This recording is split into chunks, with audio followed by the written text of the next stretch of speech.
Hello friends, मैं श्रीकांत पारासर आप सभी का स्वागत करता हूं रोहित क्लासेस चैनल पर। प्रीवियस क्लास में पदार्थ के बारे में सारा पढ़ चुके हैं। पदार्थ की भौतिक अवस्थाओं के बारे में अपन ने सारी बातें समझ ली कि भौतिक अवस्थाएं क्या होती हैं। अब पदार्थ की रासायनिक अवस्था के बारे में पदार्थ समझने आए। ठीक है, भौतिक अवस्था में क्या आता है? सॉलिड, लिक्विड, गैस, जो भी उसकी फॉर्म थी 5 अपन ने पूरी क्लियर हो गई। अब आज बात करने वाले हैं अपन पदार्थ की रासायनिक अवस्था के बारे में। क्लियर?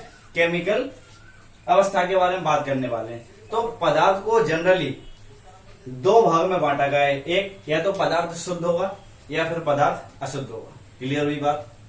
अगर अपन पदार्थ की बात करते हैं तो पदार्थ को दो भागों में बांटा है। पदार्थ या तो शुद्ध होगा या फिर पदार्थ क्या होगा? अशुद्ध होगा। इतनी बात समझ में आई। अब इसमें आगे देखते हैं कुछ जो पॉइंट्स हैं वो अपन पहले ही पूरा का पूरा डिटेल में पढ़ चुके हैं। देखो, पदार्थ जो शुद्ध है उसमें दो तरह के पाए जाते हैं पदार्थ। कैसे? या तो वो एलिमेंट फॉर्म में रहेगा, तत्व रहेंगे उसमें। शुद्ध पदार्थ जो है वो दो तरह के रहेंगे, या तो वो तत्व रहेंगे एलिमेंट, या फिर वो कंपाउंड रहेंगे। नॉर्मली समझ में आया? या तो वो एलिमेंट रहेंगे या फिर वो क्या रहेंगे? कंपाउंड रहेंगे। क्लियर हो गया? अब जब शुद्ध और अशुद्ध की बात हो रही है तो ये बात समझ में आती है कि अगर पदार्थ शुद्ध है, क्लियर, तो उसमें जो भी कण रहेंगे या उससे रिलेटेड जो है वो सब एक ही तरह के रहेंगे, समान रूप में रहेंगे। क्लियर? तभी तो वो क्या कहलाएंगे? शुद्ध कहलाएंगे। अगर अशुद्ध की बात करें तो अशुद्ध का मतलब ही क्या है? मिश्रण। अशुद्ध का मतलब क्या है? मिश्रण है। इसका मतलब उसमें जो भी अपन यौगिक बनेगा वो एक या एक से अधिक तरह के अणु परमाणु मिलके बनाया जाएगा पदार्थ। क्लियर हुई बात? जब शुद्ध में दो तरह के देखे अपन ने, तत्व और यौगिक। क्लियर?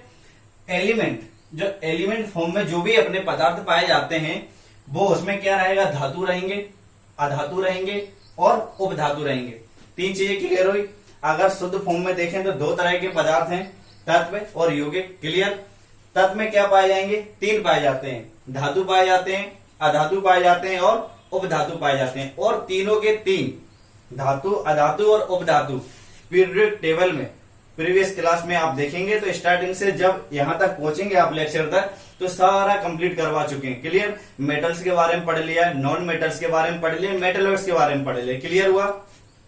तो ये वाला टॉपिक अपन पहले कवर कर चुके हैं। क्लियर? किसमें? तत्व में। क्लियर हुई बात? अब बात करते हैं यौगिक की।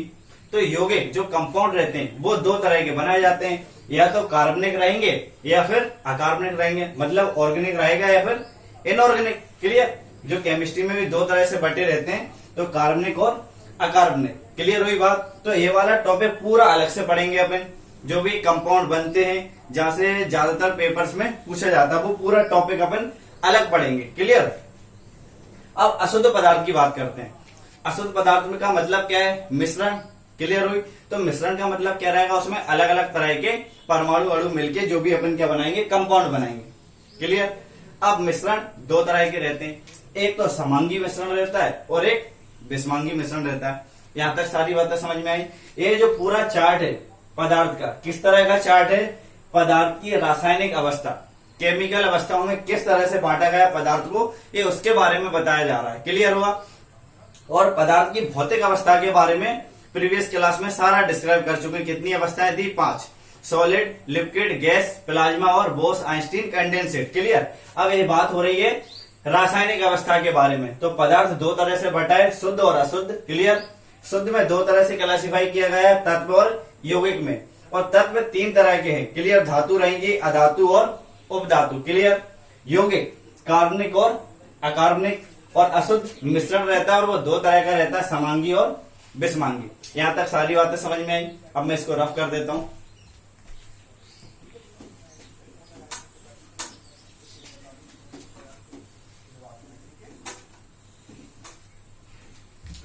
अब बात करते हैं, अपन ने देखा शुद्ध पदार्थ के बारे में। क्लियर? तो इसमें पहला पॉइंट क्या है? तत्व और यौगिक। तो सबसे पहले पढ़ेंगे तत्व के बारे में। तत्व के बारे में पढ़ने वाले हैं। क्या बोला जाता है इसको? एलिमेंट। तत्व को क्या बोलते हैं? एलिमेंट बोलते हैं। और पीरियोडिक टेबल में बहुत अच्छे से समझ लिया था कि एलिमेंट होते क्या है। क्लियर हुई बात? अब अगर तत्व की बात करते हैं, एलिमेंट की, तो समझते हैं। तत्व उन्हें कहा जाता है जो एक ही प्रकार के अणुओं से मिलकर बने होते हैं। क्लियर हुआ? एक ही प्रकार के एक ही प्रकार के अणुओं से मिलकर बने होते हैं।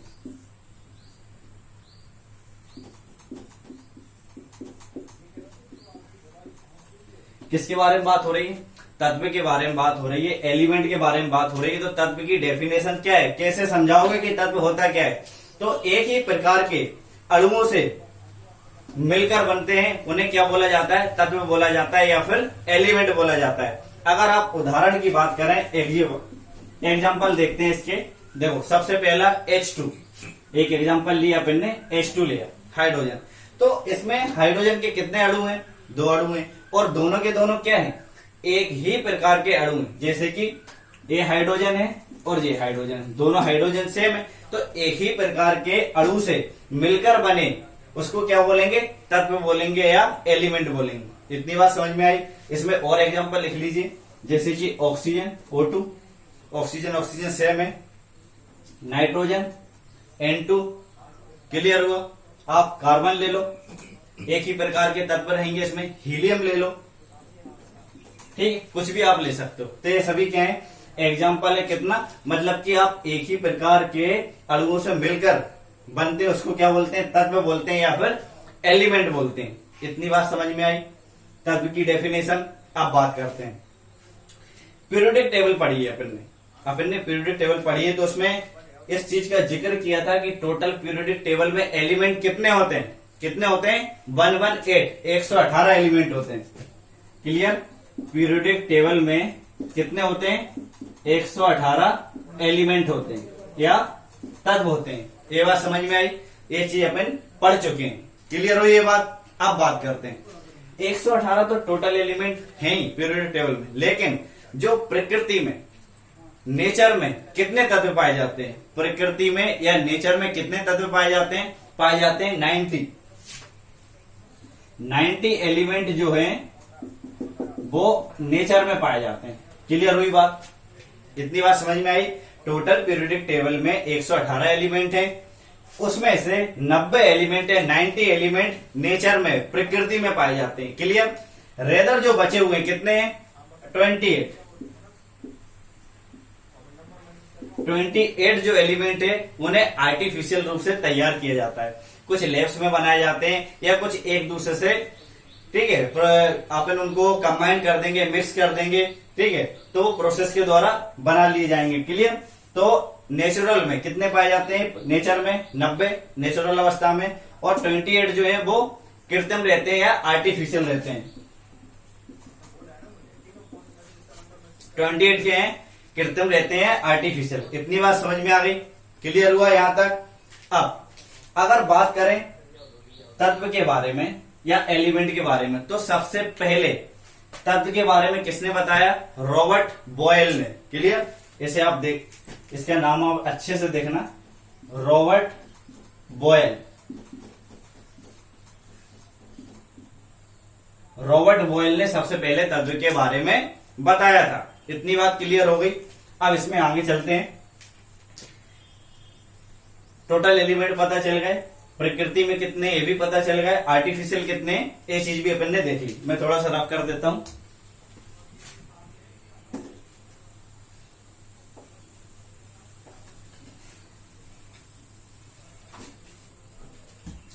अगर एलिमेंट की बात हो रही है अभी, तो 2 एलिमेंट, एक हाइड्रोजन,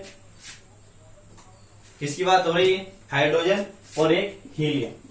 अपन ने 2 एलिमेंट लिए। क्लियर? हाइड्रोजन और हीलियम। अगर सिर्फ 2 के 2 एलिमेंट ही अकेले टोटल ब्रह्मांड के द्रव्यमान के लगभग 99% भाग बनाते हैं। क्लियर हुआ?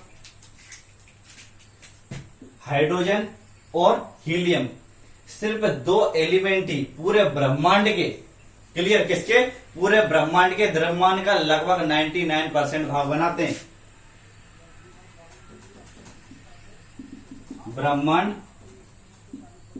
ब्रह्मांड के लगभग द्रव्यमान का 99% भाग बनाते हैं। क्लियर हुआ? बहुत इंपॉर्टेंट पॉइंट है, इसे आप नोट डाल के लिख लीजिएगा कि सिर्फ 2 एलिमेंट पूरे ब्रह्मांड के द्रव्यमान का लगभग 99% भाग बनाते हैं। क्लियर हुआ? इसमें परसेंटेज पूछ लिया जाता है, टोटल परसेंटेज कितना? 99% पूरे ब्रह्मांड का। ठीक है, और कौन बना रहे हैं? हाइड्रोजन और हीलियम, और ये दोनों के परसेंटेज पूछे गए हैं। हाइड्रोजन कितना बनाता है? 92% बनाता है, और हीलियम कितना बनाता है? 7% बनाता है। ये बात क्लियर हुई? सिर्फ दो तत्व हाइड्रोजन और हीलियम मिलकर पूरे ब्रह्मांड के द्रव्यमान का मास का लगभग कितना? 99% भाग बनाते हैं। ठीक है, हाइड्रोजन कितना बनाता है? 92% और हीलियम बनाता है 7%। ये बात क्लियर हुई? बिल्कुल नोट डाउन के लिख लेना, बहुत इंपॉर्टेंट है ये चीज। अब बात करते हैं आगे। ठीक है, इसे मैं रफ कर देता हूं।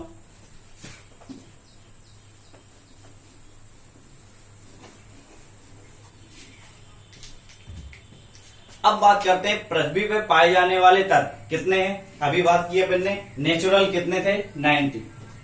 ठीक है, नेचर में कितने पाए जाते हैं? नेचर में पाए जाते हैं 90 एलिमेंट। इनमें से 2 एलिमेंट की बात कर रहे हैं। ठीक है, 90 में से 2 एलिमेंट की बात करते हैं। पहला लेते हैं सिलिकॉन। क्लियर? पहला एलिमेंट लिया सिलिकॉन, किसमें? जो प्रकृति में उपलब्ध है 90। ठीक है, आर्टिफिशियल नहीं, 90। उनमें से 2 की बात कर रहे हैं। पहला सिलिकॉन और सेकंड बात करते हैं ऑक्सीजन। सेकंड किसकी बात कर रहे हैं? ऑक्सीजन की। ये दोनों मिलकर ही पृथ्वी की परत का 3/4 भाग बनाते हैं। ये दोनों तत्व मिलकर पृथ्वी की परत का कितना बनाते हैं? पृथ्वी की परत का 3/4 भाग बनाते हैं, 3/4 भाग बनाते हैं। क्लियर हो गए? वहां पे क्या बात हो रही थी? 2 एलिमेंट मिलके पूरे ब्रह्मांड के मास का कितना बना रहे थे? 99% भाग बना रहे थे। और यहाँ पे प्रकृति में उपलब्ध, ठीक है, प्राप्त 90 प्राकृतिक जो तत्व हैं, उनमें से 2 की बात की है, सिलिकॉन और ऑक्सीजन की। ये दोनों मिलके पृथ्वी की परत का 3/4 भाग बनाते हैं। दोनों इंपोर्टेंट पॉइंट से नोट डाल के लिख लेना। क्लियर हो गई ये बात? समझ में आया यहाँ तक? तो एक इसके बारे में इंफॉर्मेशन दी, तत्व के बारे में। और सबसे पहले किसने बताया तत्व के बारे में? रॉबर्ट बॉयल ने बताया। ये बात क्लियर हुई? और सारी बातें अपन ने समझ ली तत्व के बारे में। अब आगे देखते हैं यौगिक। आगे क्या देखने वाले हैं? यौगिक। और उसे क्या बोला जाता है? कंपाउंड बोला जाता है। अब बात करते हैं यौगिक की।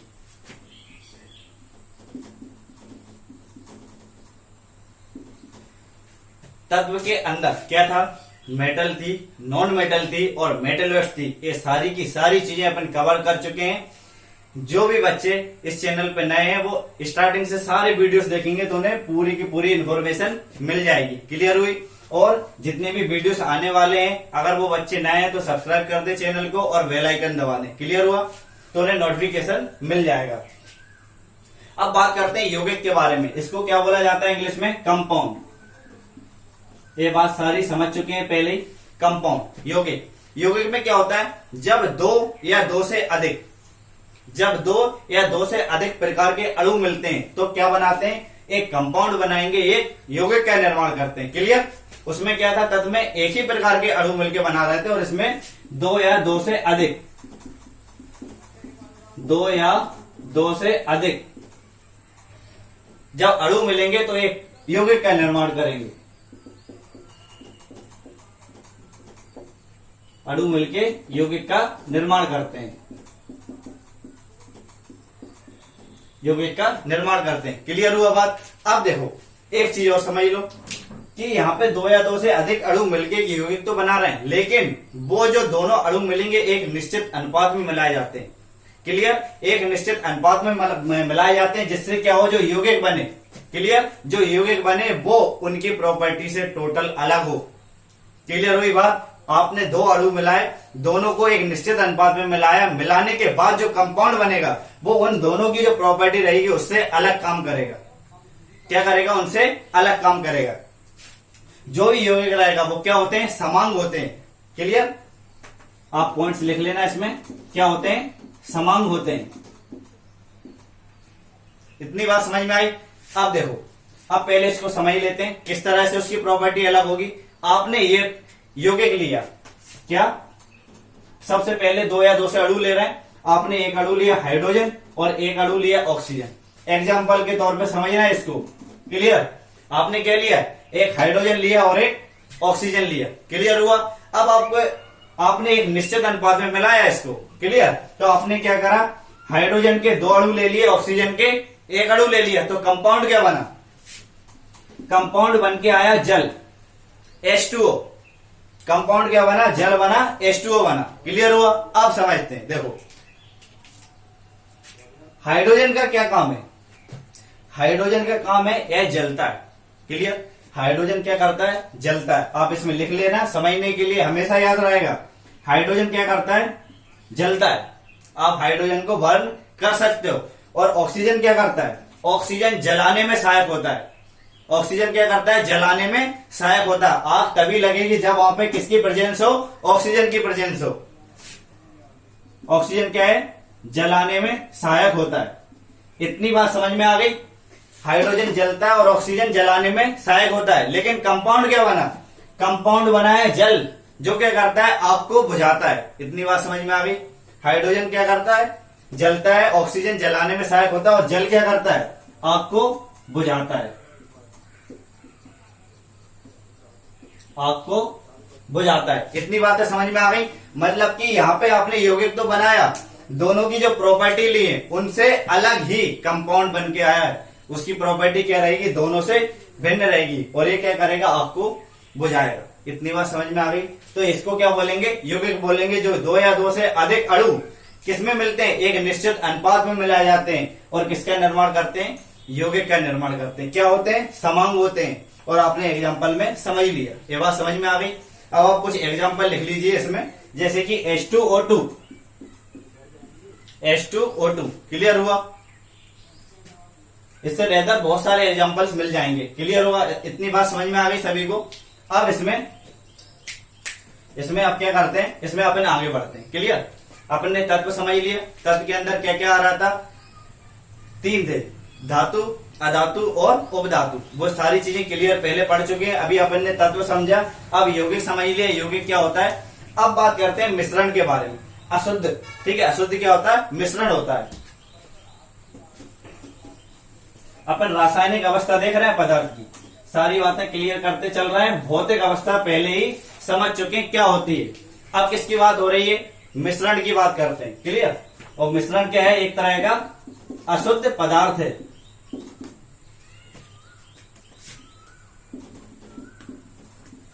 मिक्सचर, क्लियर, मिक्सचर की बात हो रही है। अब मिश्रण क्या होगा, इसमें तत्व और यौगिक, देखो तत्व और यौगिक दोनों चीजें अलग अलग हैं, लेकिन मिक्सर में क्या होगा, तत्व और यौगिक दोनों के अनिश्चित अनुपात में मिलाने पे जो कंपाउंड बन के आएगा उसी को क्या बोलेंगे, मिश्रण बोलेंगे, क्लियर। तत्व में क्या हुआ, एक ही प्रकार के अणु मिल रहे थे। यौगिक में क्या हुआ, 2 या 2 से अधिक अणु मिल रहे थे, एक निश्चित अनुपात में मिलाए जा रहे थे। मिश्रण में क्या हुआ, तत्व और यौगिक, तत्व प्लस यौगिक दोनों का मिश्रण है, और किसमें है, अनिश्चित अनुपात में। क्लियर ही नहीं है अपन को कि तत्व कितना है और यौगिक कितना है। कैसा अनुपात है, अनिश्चित अनुपात। अनिश्चित अनुपात में मिलाया जाएगा तो क्या बन के आएगा, मिश्रण बन के आएगा। इतनी बातें क्लियर हो गई। और मिश्रण 2 तरह का होता है, समांगी मिश्रण होता है और विषमांगी मिश्रण होता है। इतनी बात समझ में आ गई। अब देखो मिश्रण के बारे में कुछ इंपॉर्टेंट पॉइंट्स ये लिख लेना, बहुत ज्यादा इंपॉर्टेंट है। क्या, मिश्रण का कोई भी रासायनिक फॉर्मूला नहीं होता है, चलिए। मिश्रण का कोई भी रासायनिक सूत्र नहीं होता, रासायनिक सूत्र नहीं होता, केमिकल फॉर्मूला नहीं होता है, रासायनिक सूत्र नहीं होता। ये बात समझ में आ गई। और मिश्रण बनता कैसे, तत्व और यौगिक के 2 या 2 से अधिक तत्व और यौगिक के अनिश्चित अनुपात के मिलने से मिश्रण बनता है। इतनी बात समझ में आ गई, ये बात क्लियर हुई। और मिश्रण का कोई भी रासायनिक सूत्र नहीं होता, क्लियर। और अगर नॉर्मली देखा जाए, ठीक है, जनरली बात करें तो मिश्रण जो रहते हैं वो विषमांगी होते हैं। समांग तो कब रहेंगे, जब आप एक ही तरह के 2 आपने तत्व लिए उनको मिला दिया, क्लियर। लेकिन ज्यादातर जनरली जो बात होती है वो मिश्रण विषमांगी होते हैं। आप लिख लेना बेसिक, जनरली जो मिश्रण है वो विषमांग होते हैं। मिश्रण क्या होते हैं, विषमांग होते हैं। मिश्रण बिस्मांग होते हैं।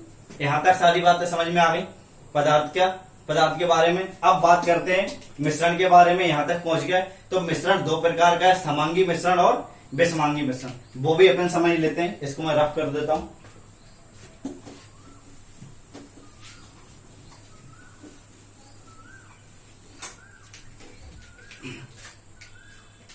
पहला समांगी मिश्रण। समांगी मिश्रण किसके बारे में बात हो रही है? समांगी मिश्रण। इसको इंग्लिश में क्या बोला जाता है? Homogeneous mixer. होमोजीनियस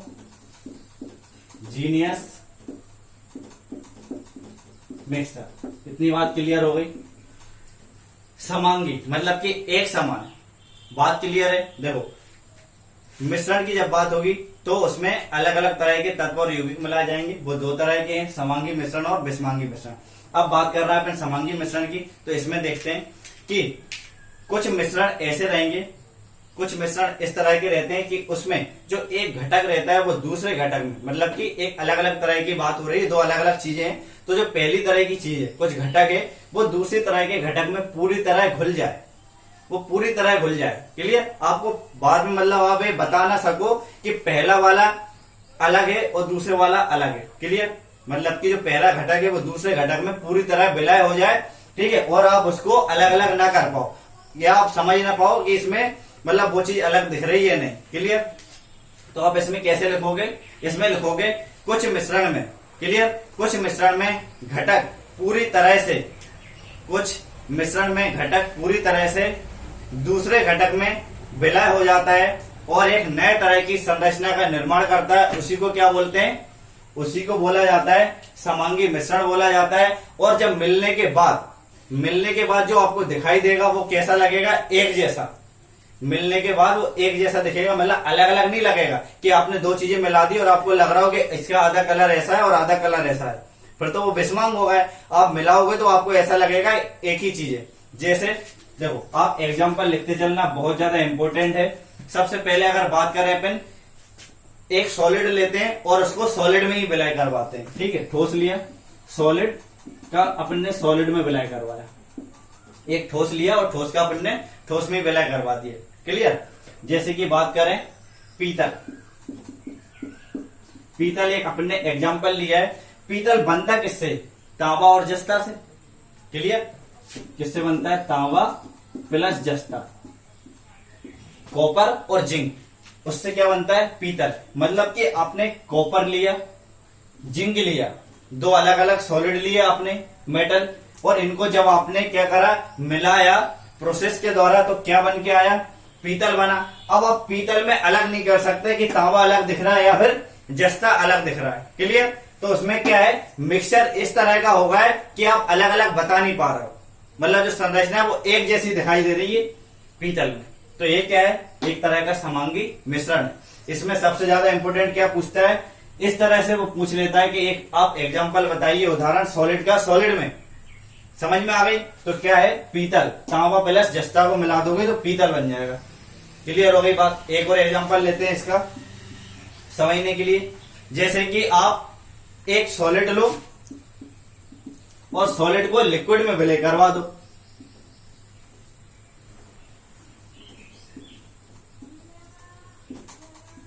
सॉलिड को आप किसमें विलय करवा दो? लिक्विड में। मतलब कि आप ठोस को द्रव में विलय करवा दो। क्लियर? जैसे कि आपने लिया सॉलिड में, ले लिया आपने चीनी, शक्कर ली। क्लियर? और द्रव में आपने क्या ले लिया? पानी ले लिया। समझ में आ गई बात? तो आपने क्या करा? चीनी को पानी में घोल दिया, और जब वो पूरी तरह से घुल गई तो आप उसमें अलग अलग नहीं कर सकते कि ये चीनी है और ये पानी है। तो वो किस तरह का मिश्रण है? समांगी मिश्रण है। एक जैसा दिखाई दे रहा है आपको। ये बात समझ में आई? सॉलिड से लिक्विड में उदाहरण लिखते चलना और सॉलिड टू सॉलिड में, ये बातें समझ में आ गई। इसका एक और उदाहरण लिख लेना, सॉलिड टू लिक्विड वाला। आप नमक और पानी का विलयन ले लो, नमक को घोल दो पानी में, उसके बाद आप अलग अलग नहीं कर सकते, मतलब कि वो क्या है? समांगी मिश्रण है। क्लियर? एक और होता है, आप आयोडीन को लो और एथिल एल्कोहल में घोल दो। क्लियर? आप आयोडीन को लो और एथिल एल्कोहल में घोल दो, तो फिर क्या होगा? वो एक तरह का समांगी मिश्रण होगा और सॉलिड टू लिक्विड दो अवस्थाओं को मिला के बनाएगा और आप एक जैसा दिखाई देगा, आप अलग नहीं कर सकते। समझ में आई? एक और ले लीजिए इसमें, तीसरी, आप गैस को गैस में मिला दो, गैस प्लस गैस, एक लिया अपन ने, गैस को गैस में मिला दो, क्लियर। हवा ले, हवा है ना, अपन ने वायु की बात कर रहे हैं, हवा की। तो हवा में क्या होता है, बहुत सारी गैसें रहती है मिक्स, वायुमंडल में रहती हैं, तो आप उन गैसेस को अलग नहीं कर सकते कि आप ऑक्सीजन को अलग कर दो और नाइट्रोजन को अलग कर दो, क्लियर। तो वो क्या है, एक तरह का समांगी मिश्रण है। इतनी बातें समझ में आ गई। समांगी मिश्रण को क्या बोला जाता है, होमोजीनियस मिक्सचर बोलते हैं, क्लियर। अब बढ़ते आगे, नेक्स्ट कौन सा है, विषमांगी मिश्रण, वो भी देखते हैं।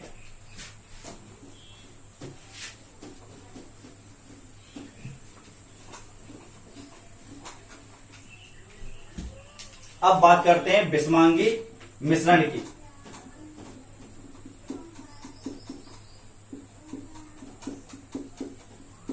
विषमांगी मिश्रण को इंग्लिश में क्या बोलते हैं, हेट्रोजीनियस मिक्सर, हेट्रोजीनियस मिक्सर। उसको क्या बोल रहे थे, समांगी को होमोजीनियस और विषमांगी को क्या बोलेंगे, हेट्रोजीनियस मिक्सर। ये बात क्लियर हुई। अब देखो, हेट्रोजीनियस का मतलब है जब आप एक घटक को दूसरे घटक में मिलाओगे या पूरी तरह से विलय करोगे, विलय होने के बाद वह आपको एक जैसा नहीं दिखेगा, वह आपको एक जैसा नहीं दिख सकता, आपको अलग पता चलेगा, क्लियर। आपको अलग ही पता चल जाएगा कि ये वाला पार्ट अलग है और ये वाला पार्ट अलग है, क्लियर। तो वो किस तरह का मिश्रण रहेगा, विषमांगी मिश्रण रहेगा, ठीक है। तो इसमें आप लिख लेना डेफिनेशन में कि ऐसा मिश्रण जिसमें उसके घटक एक दूसरे में पूर्णतः विलय नहीं होते हैं या पूरी तरह से मिश्रित नहीं हो पाते हैं और वो एक जैसे मिश्रण होने के बाद एक जैसे दिखाई नहीं देते हैं, उस मिश्रण को बोला जाता है विषमांगी मिश्रण, है हेट्रोजीनियस मिश्रण, क्लियर। जैसे कि अगर बात करें, आपने एक आटा लिया सॉलिड में और लिक्विड में ले लिया पानी। जब आप आटे और पानी को मिक्स करोगे तो आटे में आपको गीलापन समझ में आता है, क्लियर। आप अगर पानी ज्यादा डाल दोगे तो वो आटा ज्यादा गीला हो जाएगा, कम डालोगे तो वो ड्राई रहेगा, क्लियर। तो आपको अलग ही पता चलता है, वो पूरी तरह से मिक्स नहीं हो पाता है, इसलिए वो किसमें आता है, विषमांगी मिश्रण में आता है, हेट्रोजीनियस मिश्रण में आता है। किसका, आप एग्जाम्पल लिख लेना इसमें, आटा और पानी का विलय। आटा और पानी का जो विलय करेंगे वो किसमें आएगा, हेट्रोजीनियस मिक्सर में आएगा। ये बात क्लियर हो गई। पूरे का पूरा मैटर जो रहता है वो पदार्थ के बारे में अपन पढ़ चुके हैं, भौतिक अवस्थाएं पढ़ ली है, रासायनिक अवस्थाएं पढ़ ली है, पूरा मैटर डिस्क्राइब कर लिया है। ये वाला जो टॉपिक था मैटर वो अपना कंप्लीट हो चुका है, यहां तक बातें सारी क्लियर हो चुकी है। अगर आपको कुछ भी इसमें डाउट्स लगता है तो आप कमेंट्स में पूछिए, आपके डाउट्स क्लियर किए जाएंगे। और जो बच्चे इस हमारे जो चैनल है उस पर नए हैं तो वो सब्सक्राइब करें और बेल आइकन प्रेस करें, तो हमारे जो भी आने वाली वीडियोस हैं उन्हें नोटिफिकेशन मिल जाएगा। अगर वीडियोस अच्छा लग रहा हो, कंटेंट समझ में आ रहा हो तो उसे लाइक करें, शेयर करें और सब्सक्राइब करें। थैंक्स।